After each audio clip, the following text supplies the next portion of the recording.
P S C ടിക്സിൻ്റെ ഏറ്റവും പുതിയ വീഡിയോയിലേക്ക് എല്ലാ കൂട്ടുകാർക്കും സ്വാഗതം. അപ്പോൾ ഇന്നത്തെ വീഡിയോ നമ്മൾ ചർച്ച ചെയ്യുന്നത് 2023 പി എസ് സി നടത്തിയ വിവിധ പരീക്ഷകളിലെ ചോദ്യങ്ങളും അവയുടെ ഏറ്റവും പ്രധാനപ്പെട്ട അനുബന്ധ വിവരങ്ങളുമാണ് ഇന്നത്തെ വീഡിയോയിൽ നിങ്ങളുമായി ചർച്ച ചെയ്യുന്നത്. നമ്മുടെ ചാനൽ ആദ്യമായിട്ട് കാണുന്ന കൂട്ടുകാരാണെങ്കിൽ സബ്സ്ക്രൈബ് ചെയ്യുക. അതുപോലെ നമ്മുടെ ടെലഗ്രാം ചാനലും ജോയിൻ ചെയ്യാത്ത കൂട്ടുകാരാണെങ്കിൽ ടെലഗ്രാം ചാനലും ജോയിൻ ചെയ്യുക. ഓക്കെ അല്ലേ? അപ്പം ഒന്നാമത്തെ ക്വസ്റ്റ്യൻ ഇതാണ്. സൈലന്റ് വാലി ദേശീയോദ്യാനത്തിൽ സിംഹവാലൻ കുരങ്ങുകൾ കൂടുതലായി കാണപ്പെടാൻ കാരണം എന്താണ്? അത് വെടിപ്ലാവുകളുടെ സാന്നിധ്യമാണ്. എന്താണ്? സൈലന്റ് വാലി ദേശീയോദ്യാനത്തിൽ സിംഹവാലൻ കുരങ്ങുകൾ കൂടുതലായി കാണപ്പെടാൻ കാരണം എന്താണ്? വെടിപ്ലാവുകളുടെ സാന്നിധ്യമാണ്. ഓക്കെ അല്ലേ? നെക്സ്റ്റ് ക്വസ്റ്റ്യൻ ആണ്. പി എസ് ചോദ്യം ഇതാണ്. സൈലന്റ് വാലി ദേശീയോദ്യാനമായി പ്രഖ്യാപിക്കപ്പെട്ട വർഷം 1984. സൈലന്റ് വാലി ദേശീയോദ്യാനമായി പ്രഖ്യാപിക്കപ്പെട്ട വർഷം എന്നാണ്? 1984. പാലക്കാട് ജില്ലയിലെ മണ്ണാർക്കാട് താലൂക്കിൽ സ്ഥിതി ചെയ്യുന്ന ദേശീയോദ്യാനമാണ് സൈലന്റ് വാലി. ഈ സൈലന്റ് വാലി സ്ഥിതി ചെയ്യുന്ന എവിടെയാണ്? പാലക്കാട് ജില്ലയിലെ മണ്ണാർക്കാട് താലൂക്കിലാണ് സൈലന്റ് വാലി സ്ഥിതി ചെയ്യുന്നത്. ഇടുക്കി ജില്ലയിൽ ഉൾപ്പെടാത്ത കേരളത്തിലെ ഏക ദേശീയോദ്യാനമാണ് സൈലന്റ് വാലി ദേശീയോദ്യാനം. അപ്പം എന്താണ്? ഇടുക്കി ജില്ലയിൽ ഉൾപ്പെടാത്ത കേരളത്തിലെ ഏക ദേശീയോദ്യാനം ഏതെന്ന് ചോദിച്ചാൽ പറയണം അത് സൈലന്റ് വാലി ദേശീയോദ്യാനമാണ്. നെക്സ്റ്റ്, സൈലന്റ് വാലി ദേശീയോദ്യാനത്തിൻ്റെ കോർ ഏരിയ 89.52 ചതുരശ്ര കിലോമീറ്റർ ആണ്. സൈലന്റ് വാലി ദേശീയോദ്യാനത്തിൻ്റെ കോർ ഏരിയ എത്രയാണെന്ന് ചോദിച്ചാൽ പറയണം 89.52 ചതുരശ്ര കിലോമീറ്റർ ആണ്. നെക്സ്റ്റ് ക്വസ്റ്റ്യൻ ആണ്. സൈലന്റ് വാലി ദേശീയോദ്യാനമായി പ്രഖ്യാപിച്ചത് 1984 അന്നത്തെ പ്രധാനമന്ത്രിയായ ഇന്ദിരാഗാന്ധിയാണ്. അപ്പം സൈലന്റ് വാലി ദേശീയോദ്യാനമായി പ്രഖ്യാപിച്ചത് 1984 അന്നത്തെ പ്രധാനമന്ത്രിയായ ഇന്ദിരാഗാന്ധിയാണ്. എന്നാൽ ഈ സൈലന്റ് വാലി ദേശീയോദ്യാനം 1985 സെപ്റ്റംബർ 7 ഉദ്ഘാടനം ചെയ്തത് ആരാണ്? രാജീവ് ഗാന്ധിയാണ്. അപ്പോൾ സൈലന്റ് വാലി ദേശീയോദ്യാനം ഉദ്ഘാടനം ചെയ്തത് ആരാണ്? രാജീവ് ഗാന്ധിയാണ്. എന്നാണ് ഉദ്ഘാടനം ചെയ്തത്? 1985 സെപ്റ്റംബർ 7. നെക്സ്റ്റ് ക്വസ്റ്റ്യൻ ആണ്. സൈലന്റ് വാലി ഉൾപ്പെടുന്ന ബയോസ്ഫിയർ റിസർവ് ഏതാണ്? അത് നീലഗിരിയാണ്. സൈലന്റ് വാലി ഉൾപ്പെടുന്ന ബയോസ്ഫിയർ റിസർവ് ഏതാണ്? അത് നീലഗിരിയാണ്. നെക്സ്റ്റ് ക്വസ്റ്റ്യൻ ആണ്. കേരളത്തിലെ ഏറ്റവും വലിയ മഴക്കാട് എന്നറിയപ്പെടുന്ന ദേശീയോദ്യാനമാണ് സൈലന്റ് വാലി. കേരളത്തിലെ ഏറ്റവും വലിയ മഴക്കാട് എന്നറിയപ്പെടുന്ന ദേശീയോദ്യാനം ഏതാണ്? അത് സൈലന്റ് വാലിയാണ്. നിത്യഹരിത വനങ്ങൾക്ക് പ്രസിദ്ധമായ ദേശീയോദ്യാനമാണ് സൈലന്റ് വാലി ദേശീയോദ്യാനം. നിത്യഹരിത വനങ്ങൾക്ക് പ്രസിദ്ധമായ ദേശീയോദ്യാനമാണ് സൈലന്റ് വാലി ദേശീയോദ്യാനം. പൂവായും കായയായും സിംഹവാലൻ കുരങ്ങുകൾക്ക് ഭക്ഷണം കൊടുക്കുന്ന വെടിപ്ലാവിൻ്റെ ശാസ്ത്രീയ നാമമാണ് കുള്ളേനിയ എക്സാറിലേറ്റ. നമ്മൾ പഠിച്ചു. എന്താണ്? വെടിപ്ലാവുകളുടെ സാന്നിധ്യമാണ് സിംഹവാലൻ കുരങ്ങുകൾ സൈലന്റ് വാലിയിൽ കാണപ്പെടാൻ കാരണം. അപ്പോൾ ഈ വെടിപ്ലാവിൻ്റെ പൂവും കായയും സിംഹവാലൻ കുരങ്ങുകൾക്ക് ഭക്ഷണമായി ലഭിക്കുന്നു. അങ്ങനെ പൂവായും കായയായും സിംഹവാലൻ കുരങ്ങുകൾക്ക് ഭക്ഷണം കൊടുക്കുന്ന വെടിപ്ലാവിൻ്റെ ശാസ്ത്രീയ നാമമാണ് കുള്ളേനിയ എക്സാറിലേറ്റ. ഓക്കെ അല്ലേ?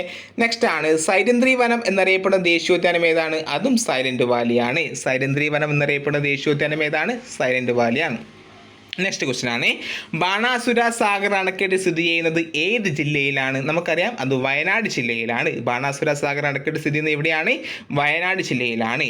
വയനാട് ജില്ലയിലെ കൽപ്പറ്റയിൽ പടിഞ്ഞാറത്തറ എന്ന ഗ്രാമത്തിലാണ് ബാണാസുര സാഗർ അണക്കെട്ട് സ്ഥിതി ചെയ്യുന്നത്.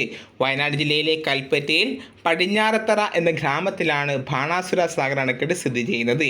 കബനി നദിയുടെ പോഷക നദിയായ കരമനത്തോട് പുഴയ്ക്ക് കുറുകെ സ്ഥിതി ചെയ്യുന്ന അണക്കെട്ടാണ് ബാണാസുര സാഗർ അണക്കെട്ട്. കബനി നദിയുടെ പോഷക നദിയായ കരമനത്തോട് പുഴയ്ക്ക് കുറുകെ സ്ഥിതി ചെയ്യുന്ന അണക്കെട്ടാണ് ബാണാസുര അണക്കെട്ട്. 1979 ഈ ബാണാസുര സാഗർ അണക്കെട്ടിൻ്റെ നിർമ്മാണം ആരംഭിച്ചത്. ഏത് വർഷം? 1979. 1 കിലോമീറ്ററോളം നീളത്തിൽ മണ്ണുകൊണ്ടാണ് ഈ അണക്കെട്ട് നിർമ്മിച്ചിരിക്കുന്നത്. കുറ്റ്യാടി ജലവൈദ്യുത പദ്ധതിക്ക് വേണ്ടി കക്കയം ഡാമിലേക്ക് ജലമെത്തിക്കുക എന്നതും വരണ്ട കാലാവസ്ഥയുള്ള ഈ പ്രദേശത്ത് ജലസേചനവും കുടിവെള്ള വിതരണവും സാധ്യമാക്കുക എന്നതുമാണ് ബാണാസുര സാഗർ അണക്കെട്ട് നിർമ്മിക്കുവാനുള്ള പ്രധാന ഉദ്ദേശം. ഓക്കെ അല്ലേ? അപ്പം നെക്സ്റ്റ് ക്വസ്റ്റ്യൻ ആണ്. Kuttiyadi augmentation main earthen dam എന്നും ബാണാസുര സാഗർ അണക്കെട്ട് അറിയപ്പെടുന്നു. മണ്ണുകൊണ്ടുള്ള ഇന്ത്യയിലെ ഏറ്റവും വലിയ അണക്കെട്ടും ഏഷ്യയിലെ രണ്ടാമത്തെ വലിയ അണക്കെട്ടുമാണ് ബാണാസുര സാഗർ അണക്കെട്ട്. അപ്പം മണ്ണുകൊണ്ടുള്ള ഇന്ത്യയിലെ ഏറ്റവും വലിയ അണക്കെട്ട് ഏതെന്ന് ചോദിച്ചാൽ പറയണം അത് ബാണാസുര സാഗർ അണക്കെട്ടും. മണ്ണുകൊണ്ടുള്ള ഏറ്റവും വലിയ ഏഷ്യയിലെ രണ്ടാമത്തെ അണക്കെട്ട് ഏതെന്ന് ചോദിച്ചാൽ പറയണം അതും ബാണാസുര സാഗർ അണക്കെട്ടാണ്. നെക്സ്റ്റ് നെക്സ്റ്റ് ആണ് ഇന്ത്യയിലെ ആദ്യത്തെ അണക്കെട്ടിന് മുകളിലുള്ള സൗരോർജ്ജ പാനലുകൾ സ്ഥാപിക്കപ്പെട്ടത് എവിടെയാണ്? അത് ബാണാസുര സാഗർ അണക്കെട്ടിലാണ്. അപ്പോൾ ഇന്ത്യയിലെ ആദ്യത്തെ അണക്കെട്ടിന് മുകളിലുള്ള സൗരോർജ്ജ പാനലുകൾ സ്ഥാപിക്കപ്പെട്ടത് എവിടെയാണ്? ബാണാസുര സാഗർ അണക്കെട്ടിലാണ്.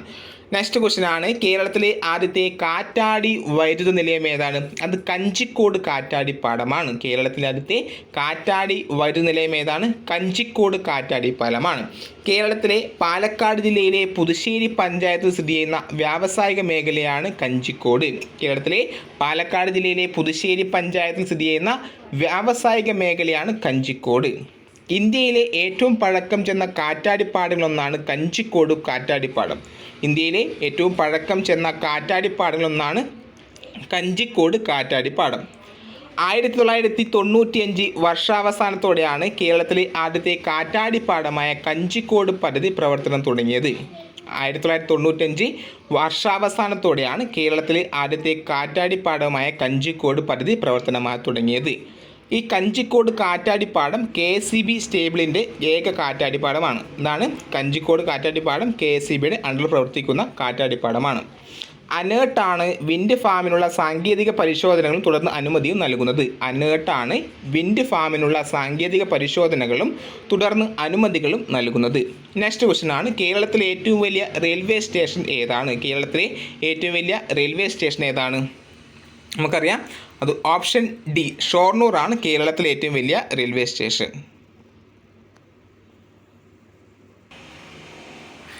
ഈ ഷൊർണൂർ ജംഗ്ഷൻ ദക്ഷിണ റെയിൽവേ സോണിലെ പാലക്കാട് റെയിൽവേ ഡിവിഷനിലെ NSD3 വിഭാഗത്തിലുള്ള റെയിൽവേ സ്റ്റേഷനാണ്.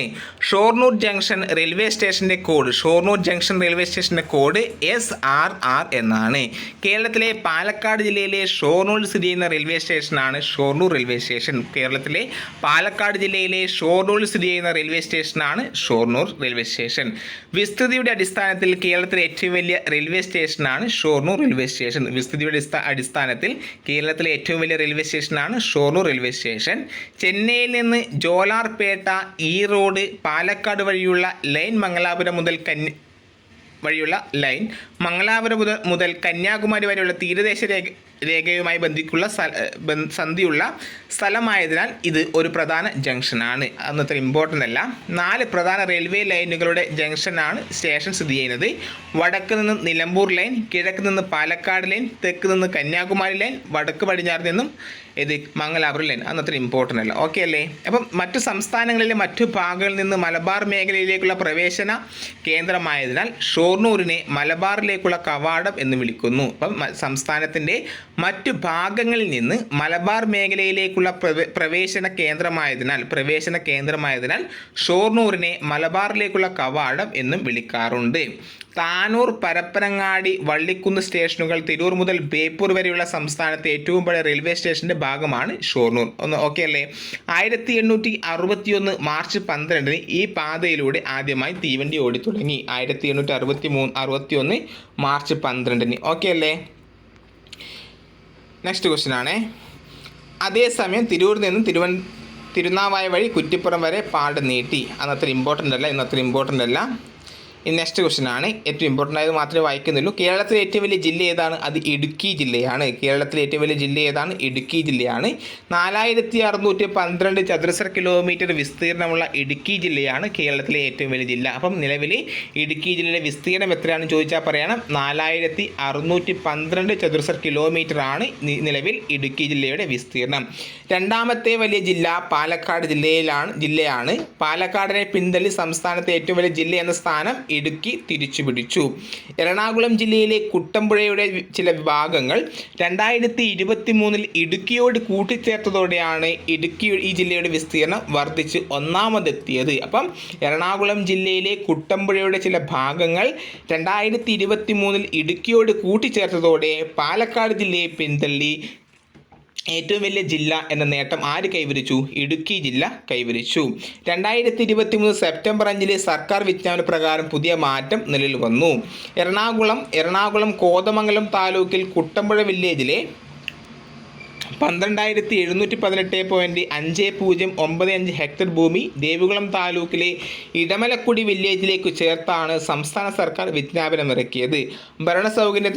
ഭരണസൗകര്യത്തിനായാണ് ഇപ്പോഴത്തെ നടപടി. ഇതോടെ ഇടുക്കിയുടെ ആകെ വിസ്തീർണം 4,358 നിന്നും 4,612 ചതുരശ്ര കിലോമീറ്ററായി വർദ്ധിച്ചു. പാലക്കാടിൻ്റെ വിസ്തീർണം 4,482 ചതുരശ്ര കിലോമീറ്ററാണ്. 1997 വരെ ഇടുക്കിയായിരുന്നു കേരളത്തിലെ ഏറ്റവും വലിയ ജില്ല. 1997 കുട്ടമ്പുഴ വില്ലേജിനെ മുഴുവനായി എറണാകുളം ജില്ലയോട് ചേർത്തതോടെ ഇടുക്കിയുടെ വലിപ്പം കുറയുകയും പാലക്കാട് ഒന്നാമതെത്തുകയും ചെയ്യുകയായിരുന്നു. പുതിയ മാറ്റത്തോടെ എറണാകുളം ജില്ല വലുപ്പത്തിൽ 5ാം സ്ഥാനത്തേക്ക് ഇറങ്ങി. വിസ്തീർണത്തിൽ 3ാമത് മലപ്പുറവും 4ാമത് തൃശ്ശൂരുമാണ്. ഓക്കെ അല്ലേ? അപ്പം ഇത്രയും ചോദ്യങ്ങളാണ് ഇന്നത്തെ വീഡിയോ നിങ്ങളുമായി ചർച്ച ചെയ്തത്. എല്ലാം നല്ല ഏറ്റവും ഇമ്പോർട്ടൻ്റ് ആയ ചോദ്യങ്ങളാണ്, നമ്മൾ അറിഞ്ഞിരിക്കേണ്ട ചോദ്യങ്ങളാണ്. അപ്പം നമ്മുടെ ചാനൽ ആദ്യമായിട്ട് കാണുന്ന കൂട്ടുകാരാണെങ്കിൽ സബ്സ്ക്രൈബ് ചെയ്യുക. അതുപോലെ നമ്മൾ ടെലഗ്രാം ചാനൽ ജോയിൻ ചെയ്യുക. ലിങ്ക് ഞാൻ കമൻറ്റ് ബോക്സിൽ പിൻ ചെയ്ത് വെക്കാം. അടുത്ത വീഡിയോയിൽ കാണുന്നവരെ ബൈ ബൈ, സീ യു.